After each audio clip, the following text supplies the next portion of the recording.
What's up, Breaker Army? We have our 6-month follow-up from the video we did back in January that the topic was, should you collect Yu-Gi-Oh in 2025, the good and the bad?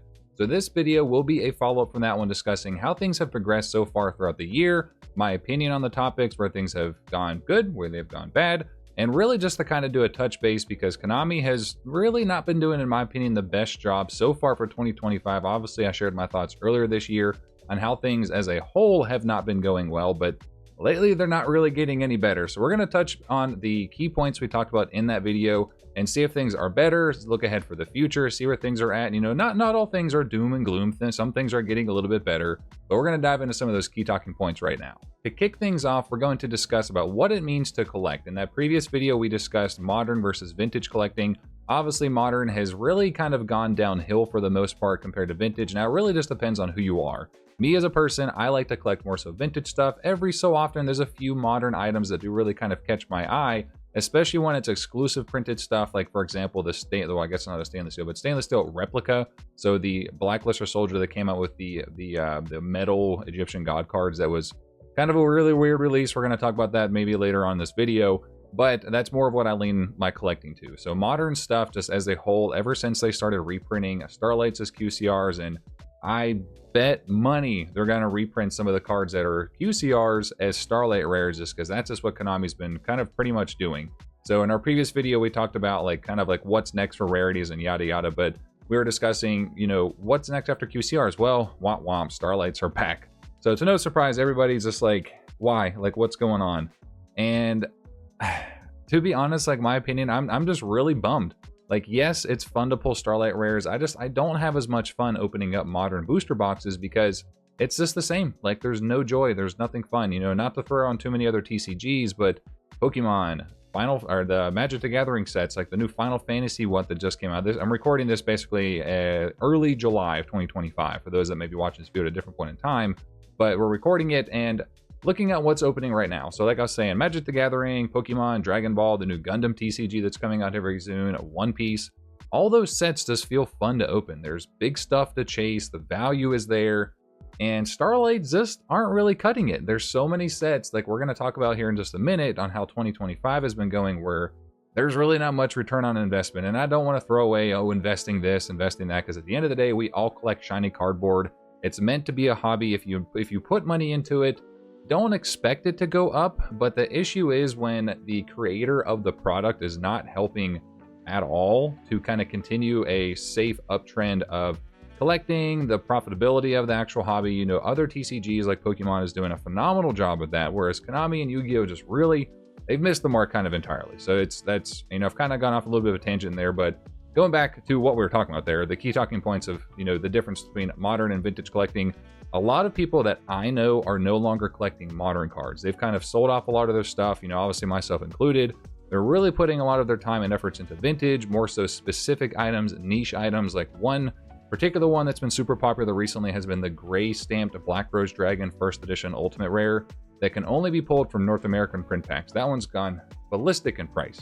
So that's just one really niche example. You know, obviously faded, wavy stuff, glossy stuff for specifically Legend of Blue Eye sets or starter deck Yu-Gi and Kaiba. Those have been continue to trend upward. Same thing, obviously, like I was saying with faded. So a lot of people are kind of collecting those niche things because they can kind of control the market a little bit more than modern stuff. And to be honest, nothing has really improved, like I was just discussing there, where modern collecting, people are kind of just, they're trying to get the water out of the ship, basically. They're bailing as much water out as they can because there's really not a whole lot of modern stuff to collect. There's a very few niche things, like pretty much Blue Eyes is the main thing that everybody's been collecting. Like recently released is the OTS Blue Eyes White Dragon Ultimate Rare. Phenomenal card, looks beautiful, but it's a Blue Eyes.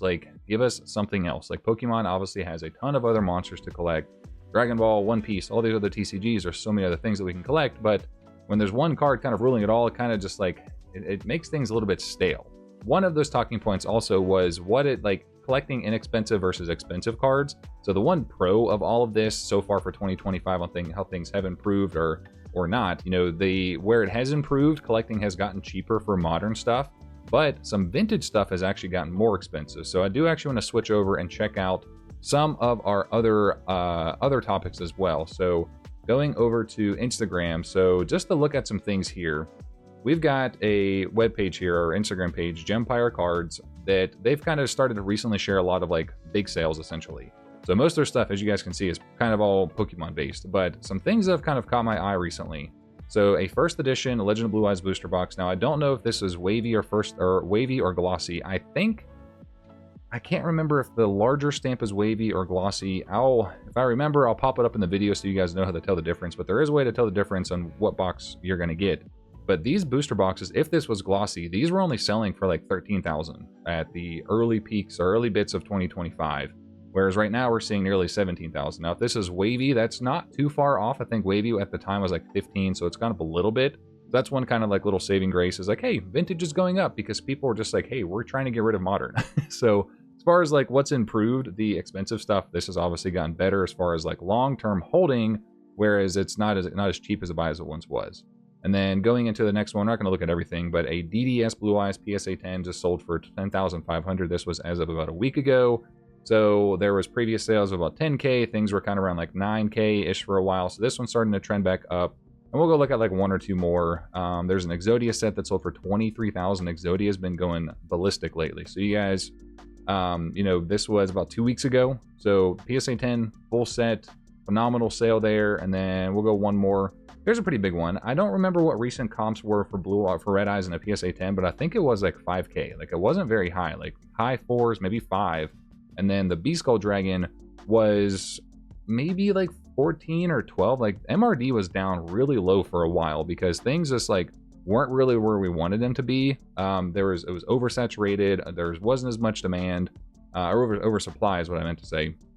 Oversupply, not as much demand, so prices kind of dropped down pretty much for most of the vintage stuff. Now, of course, we just talked about a lot of very expensive, high-end stuff. You know, that's just going to show you guys that some stuff for vintage has started to trend back up. But being able to collect inexpensive stuff, like good, cheap alternatives, are still going to be, like I talked about before, the Prismatic Ultimate Rares, the Prismatic Collector's Rares, the Collector's Rares, the regular ones, that is, because those just, for some reason, just tend to not really get a lot of value, like the Collector's Rare specifically. And then now, we've got the Starlight Rares that we're going to see here in just a few minutes once we dive into a little bit more of the market watch, like looking at the price of things, on how cheap a lot of these Starlight Rares like actually are. Shifting over to our next topic, just basically talking about, like we were before, the state of the market in 2025. In the beginning of 2025, some of the like modern stuff was kind of doing okay because a lot of things are super playable and really not much has changed. I do actually have some notes here. So again, like I was saying before, vintage is up, modern's down, but in a different way. Like modern's down because there's not as much to collect. Like if you aren't buying high rarity staples for the most part, you're not really getting a lot from modern collecting. And like in my opinion, collecting a staple like isn't collecting. You're buying stuff and then you're going to potentially resell it whenever it's suddenly become popular again in whatever format that exists, because things have changed, things got banned, there's a new release, and so then you can just capitalize on it because you're reselling it at a point when things have pretty much improved. But going back, so looking at my notes here again, like talking about vintage specifically, the Edison and Goat formats, Redo formats, Tengu, Hat, all that stuff, that has been going crazy. So, which is really good, like for the overall longevity of the collectability piece for the hobby, because that means more people are getting into it, not necessarily for the new stuff, which does hurt like new people coming into the game, but it's keeping things alive, it's keeping things around, it's keeping a buzz going. That secondary market is staying strong because people are playing those older formats where it's more nostalgia, it's what they remember, it's easier, because there's not as much crazy text on the cards. You don't have to wait forever for somebody to do their turn. So things have just kind of gotten a little bit better for that pretty much. And then while we're talking about it, the specific playable cards have gone up, like Blue Eyes. Obviously, like I mentioned before, the OTS 28 release where the Blue Eyes Ultimate Rare came out, we had the Sage with Eyes of Blue, I think is the name. They came out in OTS 27, so everything's been creating a buzz around Blue Eyes. Like we pretty much talked about so far, that's like the main staple for like collecting, but also playability, which is nice because an older, obviously, archetype, you could call it, like the OG, the number one nostalgia, basically the Charizard of Yu-Gi-Oh! Is the Blue Eyes White Dragon. That's what everybody knows. Most people that don't collect Yu-Gi-Oh! They know the Blue Eyes White Dragon just because it's a staple. Like it's an icon of the anime, of the show, all that stuff. So of course Blue Eyes is doing well, which is good, but we need more. Like we need, Konami just needs to give us more. Like I've talked about before in the past on different videos or during like live streams and things like that. Like this is a hot topic, but I think Yu-Gi-Oh! Needs to get serialized cards. I think that's just the cool thing. Like me as a collector and a pack opener, that makes me want to rip boxes. That makes me want to actually chase something. And for you guys as well that like to rip packs, it gives you something to work towards collecting. So when it's the same stuff over and over again, we get 25 Starlight Rares, we get, you know, 1 in 3 boxes to pull a Starlight Rare. It's the same rarity, nothing's unique, nothing's cool, nothing's different, there's no variety. It's just, I'll be honest, like right now collecting and opening boxes really just doesn't feel as good. Not to get too far off topic though, so like really just the specific like current playable cards, that's really all that's, I guess you could say, like kind of good for collecting. But again, it just circles back to, do you prefer collecting staples? Do you prefer collecting like a specific type of card, like an archetype, various things like that? Then going back to our notes here, so you know, it's good for collectors in the sense that you can get these cards cheaper. You know, I've already talked about that before, but it's good because a lot of like the high rarity, not the staples, but the Starlight Rares, basically, you can get those pretty cheap. You know, there are some that are starting to go back up, and we're going to again look at a couple sets in just a second. But you have variety now when it comes to collecting, so you can actually buy a lot more of these cards for, you know, a lot lower price, especially if you can compare it to other TCGs. Again, Pokemon, like everything is going up essentially for Pokemon right now. It's crazy. Whereas Yu-Gi-Oh, things are kind of going down when it comes to modern collecting. Again, vintage is going up, modern's going down. It's kind of weird, but like, I mean, I guess it's not too bad because at least it gives everybody something to collect. Because at the end of the day, not everybody can afford like all the super expensive stuff, so it's kind of nice sometimes. And then shifting over to some of the sets that have come out, so we're going to look at some of these, not all of them, you know, just kind of see like what's good, what's bad. So I did think it's important because obviously the point of this video is to see how things have improved or not, you know, just kind of a follow-up from earlier in the year. So at the time of recording, when I recorded the first version, which again, go watch if you guys haven't, the Supreme Darkness set hadn't come out. It was really hyped up because this one brings in the Paladins of Bond of Unity. It's got the Charming Meows. The Primite stuff was in here. Like there was a lot of really, really solid cards that were coming from this set. But let's see how much the booster box is. 50 bucks. That's crazy. So my pre-order price to get this box was, I think it was 65. So what, 6 months later since this set came out, we're 15 bucks under what that is. So that's bad. And so if we look at this, like let's look at what's popular in here. So everything that is expensive right now is only expensive because it's high rarity and it's some form of a deck building type card. The only one is going to be, and that's an outlier, is the Paladins of Bonds of Unity, because it's a collectible piece. It's to celebrate the 25th anniversary. It's the Bonds and Unities card. It's a Synchro version. It's really tough to pull that one, so that kind of makes sense. And then the Evil Hero Neos Lord, I do believe this is playable. So yes, it is a hero card, but it's also playable too. So like, yes, it has the collectible piece because it is a hero monster. It's an evil hero monster. It's, you know, the kind of what's it called, the Evil King Jaden. What is that? I can't think of the name right now, but it's Jaden basically whenever he goes to the dark side. So it's kind of a cool little play on that one. Then if you look at the rest of the set, if it's not, like, there's really nothing collectible. Again, everything in here is playable. Clockwork Knight has been selling like freaking crazy. Well, Charming Meows obviously is very popular. Then everything else, it's mostly just all playable stuff. In my opinion, one of the cooler collectible cards in this set is the Metal Flame Swordsman. I thought that was the coolest thing they've ever done. Throwing back to some of the older archetypes, because we get the Flame Swordsman kind of archetype build out, things like that, gets different support. Then going to the next set, Maze of the Master. We're just going to look at the first couple sets, for the year, and see how things have gone. So Maze of the Master, this came out, I don't remember the release date. We're actually going to look at the release date and schedule here after all this, but I think it was like end of February, maybe somewhere around there, March, somewhere in that time.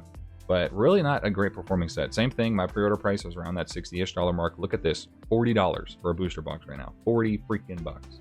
Now, what was nice? So when this set came out, there was not much hype around it, and then like a week or two into it, people started to realize this Anubis the Last Judge, like these not a Siju, what's his name? Odeon. That archetype actually did really well. Now, things have kind of since cooled off. I remember the CR was like 15 to 20 bucks, and then it boomed to like 60 or 70 for a long time. Then it's kind of come back down obviously to where it was before.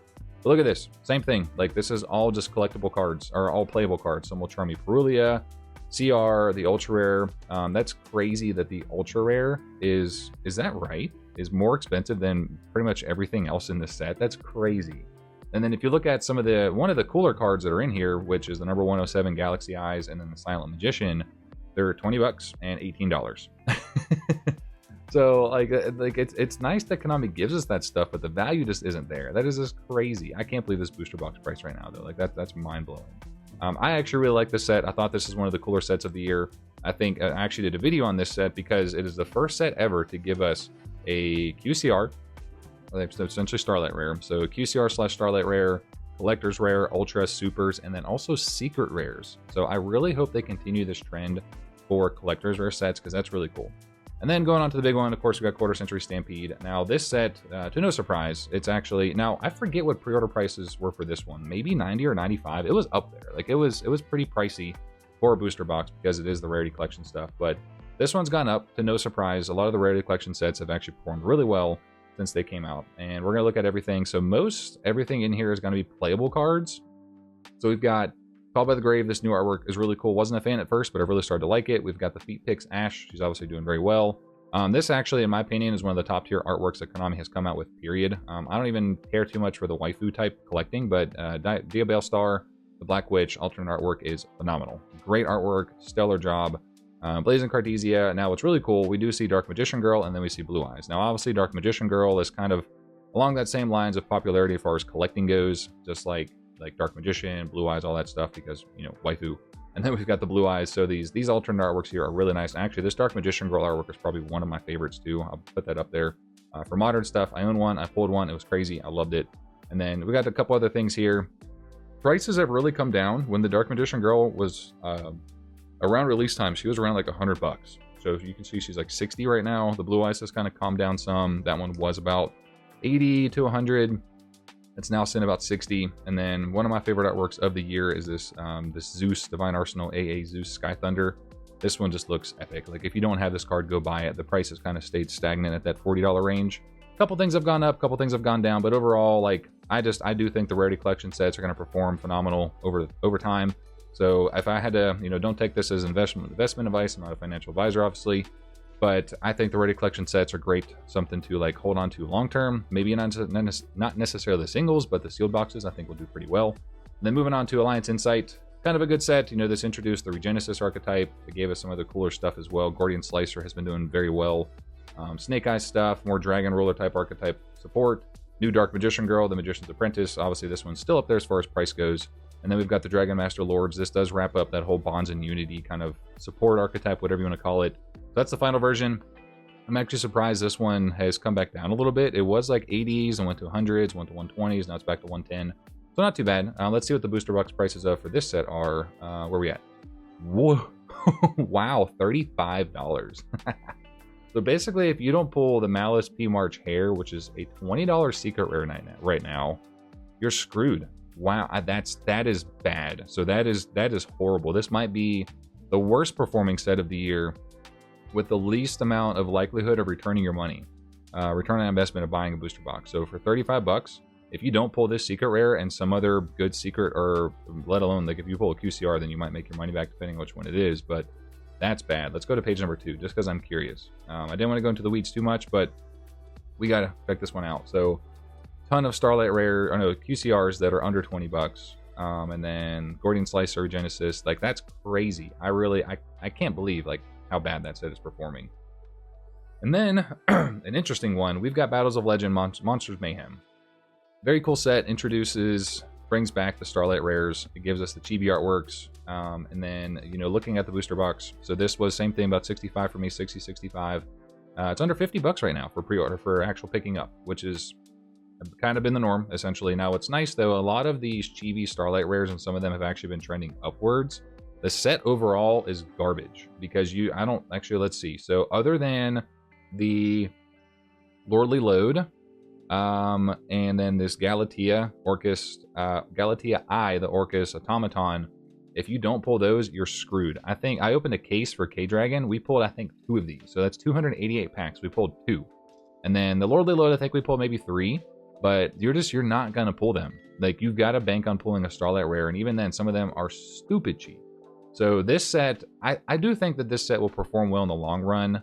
If you miss the boat on some of these Starlight Rares, like they were really, really cheap for a little while. Like the Dark Paladin, I think, was $20, give or take. Or has this always been up there? Maybe it was always kind of up there, like 40-ish. Yeah, okay, so that one's always been a 40. There was one, I think it was Junk Synchron, maybe. I was looking at that one. Skull Servant has gone up a bit. So there's a few of them that were better buys earlier on. I don't know where they're going to go from here, but this set I do think is going to perform well in the long run, because it does have a lot of good overall cards, it's got obviously the collectible cards, Dark Paladin, Blue Eyes White Dragon, Junk Synchron, all in the chibi artworks, Elemental Hero, Neos. But it also has good support cards, so Necroz, Gem Knight, Fabled, Ojama, obviously for Ojamas, the Primite cards, what's the last one? The Punk cards, Orcus, everything. So it's got some pretty good cards overall. And the newest set is Duelist Advance. This one really shocked me. So booster box prices right now are $40. This set just came out, I think, 2 weeks ago.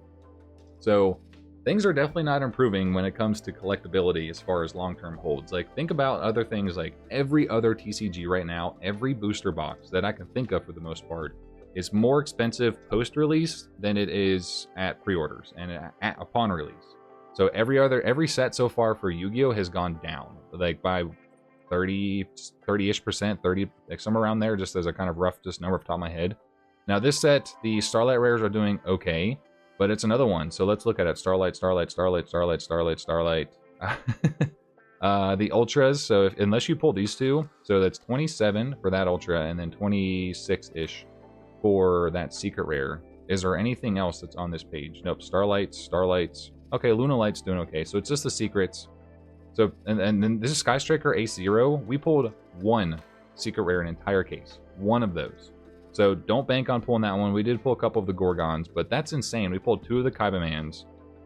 Yeah, this set, in my opinion, I don't think Duelist Advance is going to age very well at all. The only thing that might carry it is because it's got some Blue Eye stuff. It's got a lot of Sky Striker support, and then also the Vanquish Soul. So the Vanquish Soul coming up, the new set that's coming out later this year, Justice Hunters, is going to perform very well. So getting back on track here. So talking about like the current sets, I'm really not too impressed with how things are going. I don't think things are going to get better. We're going to look at the kind of upcoming release for the year so far for 2025, but I just don't see things improving anytime soon. Now, my final key point for that previous video was like, what's to come for 2025? So I'm going to go through the actual release calendar for Konami. So this is icb2.com. This is kind of just looking at the releases coming out for Yu-Gi-Oh! So we're in quarter 3 right now. We've got Justice Hunters comes out August 1st, so pretty soon actually, less than a month away. This set is doing insane numbers on the OCG side because the canines, I don't remember the name of all the different archetypes that are in there, but that set has been performing very well. So I do expect this set to do well because it introduces basically a new tier 0. Like, think about when we had Darkwing Blast that came out like 2021, 22, I think it was 2022. Whenever that set came out, it boomed everything. It was insane. You know, I know there's some other sets too. What was the set that had the IP Little Knight? I can't remember the name of the set, but whatever that came out in, like, that was insane. Was that Dark? No, that was Darkwing Blast, because that was all like the Fenrir and Cashtieras and stuff. Bestials. What set was SP Little Knight? I'm drawing a blank right now, but whatever set that was, that set went crazy because Age of Overlord. Boom, there we go. Ding, ding, ding. So that set, I think even to this day, with all the reprints, is still pretty pricey because of how much of an impact it made on the meta, which again kind of comes back into collecting.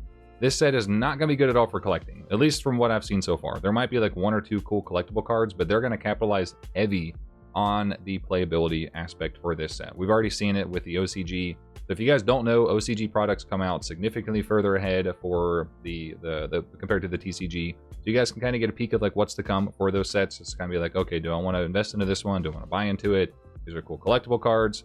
And so this set is pretty much all playable stuff. Now, collectors, rejoice. We do have Retro Pack 2 that's coming August 22nd, which is going to be very cool. Kind of. So the thing with this, it's kind of just what Konami continues to do. They're very notorious for doing. They do all these reprints. So they are reprinting Retro Pack 2 just like they did Retro Pack 1. We don't know yet if it's going to be in the mini boxes and the booster boxes like that came out for OTS exclusively last time. I do hope they do that because it'll be nice to have that side-by-side display piece. But for me, I'm looking forward to it because it's going to be fun to open. But if you look at prices of Retro Pack 1 for just like the reprints, when it first came out, everybody wanted it. And the one good thing about it that really saved this set, at least early on, was it was exclusive to the US. So RIP to everybody else in the world. But it was really expensive for a while until everybody got their hands on it. Then everybody's like, I've had enough. Then they've dumped everything. So prices are dirt cheap. Dirt cheap. The good thing though is you can collect everything for really inexpensive, you know, really low price. You're not spending a ton of money. So that is a great thing with it, and I foresee the same thing with Retro Pack 2. Now, the one good thing with Retro Pack 2, and I think the reason why Konami's doing this now, is because everything surrounding Blue Eye. So we've got Blue Eye Shining Dragons in the set. I think Dragon Master Knight is in the set. I know there's a lot of other really good Retro Pack 2 secret rares that are in there, where it kind of makes sense that they're doing this now with the OTS Blue Eyes. We had the, where was it? Earlier this year, we had, oh my god, where was it? It was a structure deck. It was the something, whatever the structure deck was that gave us that new Synchro Blue Eyes Ultimate Dragon. So like it makes sense they're doing all that. So I think this is going to be a great set. I don't think it's going to be something that's where the cards are going to be super expensive. I do think prices are going to be higher in Retro Pack 2 versus Retro Pack 1, so just be prepared for that. But try and pick up that set if you can. I know I'm going to open up a bunch of it. And then next we've got World Championship Pack 2025. This is going to be cool. I don't see this holding value. This is going to be one of those things that it's like, okay, cool, we're going to celebrate the World Championship for Yu-Gi-Oh! For 2025. But I don't know, like I want to feel like it's going to be worth it.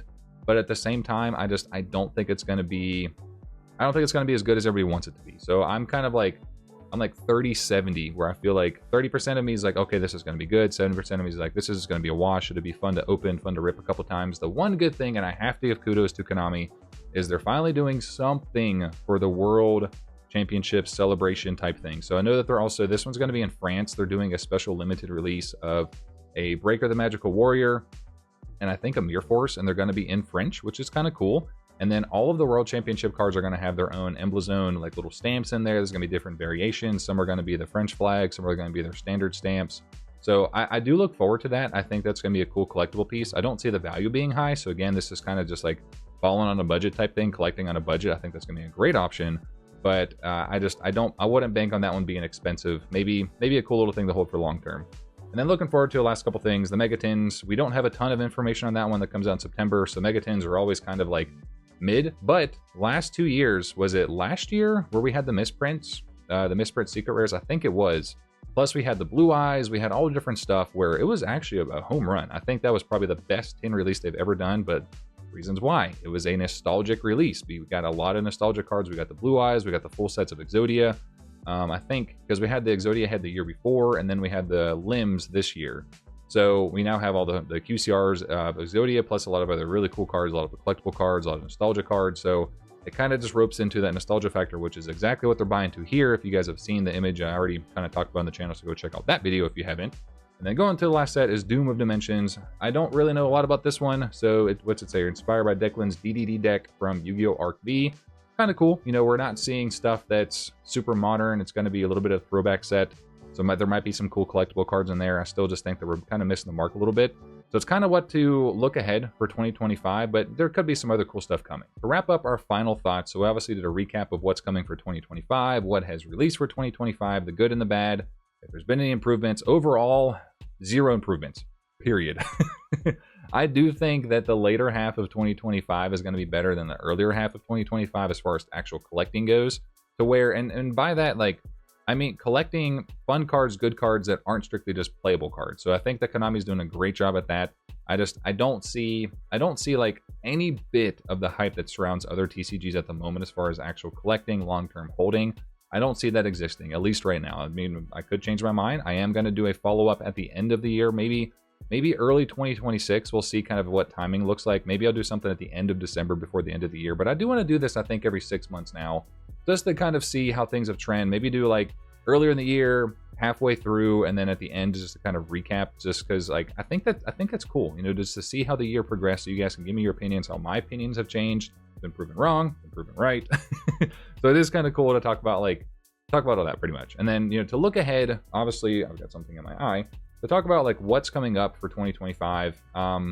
We don't know like past September, so we don't know if there's going to be any special holiday sets like they've done before in the past. We don't know if there's going to be any new rarities introduced. I talked about before in my previous video, Rush Duel coming to the TCG, when that was teased a couple years ago. We look at the OCG and how much love and support they get, how many cool collectible items, collectible pieces, all these new unique sets. So like obviously they have Rush Duel, they get the full arts, the Overrush rares, all this cool stuff. They get the new prismatic secret rares, which are Starlights, but they're different versions because they look completely different. So if you guys saw my recent video opening of that tactical tri-pack where I pulled them a modern format or modern style of the 2025 Starlights, go check that out because they look insane. So there's just so much that the West, you know, the TCG is kind of missing compared to the OCG, where Konami really focus a lot of their time, their efforts, their money, obviously, their just everything. And I wish they would give it to us. Like, I really do. There's so much that Konami could improve on. They're just not for some reason. So you guys gotta let me know down below, like, what your thoughts are. Do you agree with me? Do you disagree? Do you have other opinions, other things you want to share about? The good thing with this type of video is it sparks a lot of interest, discussion. This video is gonna be longer than the previous one because we had to recap how 2025 has gone so far. And they'll probably be longer moving forward because we're doing a lot more recapping, looking at how the year has trended, the good, the bad. So I'm looking forward to see how this goes. I'm looking forward to seeing your opinions on things. Again, the good, bad, the ugly, it's all welcomed here because I want to hear it. So it's gonna be a lot of fun. But if you guys did enjoy today's video, make sure you leave a like, comment down below, and subscribe for future content. Consider supporting the channel by joining as a channel member, getting you guys some free packs, or clicking in the links down below to get you guys some awesome discounts on some epic brands you guys can support. That's all that for today. I'll see you guys in the next one. Peace. I do have to give a massive shout out to my channel members: Sargoni YT, K-Dragon, Mark Donnelly, Cody Slater, Josh Evans, Michael P. Sutton, Lazy Dane, Evan Rudolph, Allison Snell, Will Breaks TCG, Ram22, Roland Pryor, Austin and Kayla, Ghost King TCG, Derek Williams, King Louie, Tonefil Show, Battle Phase, All for Chaos, James Roche, Chio, Rip Pax TV, and Attention Duelist. Thank you all so much for supporting the channel. I do hope you have a nice day. Hope you have a nice night. I will see you guys in the next one. This is CardBreaker. I'm out.